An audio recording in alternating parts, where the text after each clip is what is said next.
The history of the American dream begins with the voyage of the Puritans, more commonly known as the Pilgrims. The reason for their odyssey was that they felt they could not practice their religion the way that they wanted to when they were in England. That desire to be able to do what they wanted and not what somebody else wanted forms the basis of the entire idea of America. The next stage of development of the American dream formed during the Revolutionary War. A kind of mindset emerged among the patriots that the government should not rule over them absolutely. It should do the will of the people and not the will of a single powerful individual. After the war, a new dream appeared in the American consciousness: manifest destiny.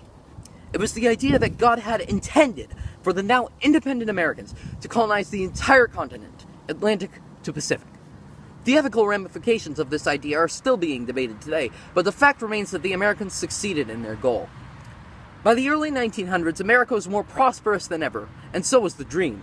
The American dream had turned to fortune, large parties, and fancy cars. However, everything changed when the Fire Nation when the stock market crashed.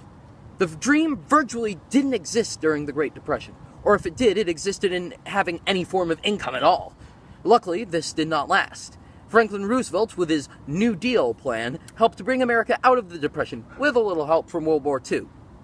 During the 50s, with the creation of the suburbs, the American dream morphed into the idea of a pleasant life.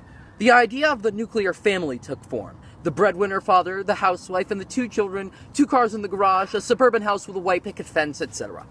During the 70s, 80s, and 90s, the dream became more of a rebellion against the norm. Music became much more about fighting the establishment, and massive protests were held on all sorts of issues.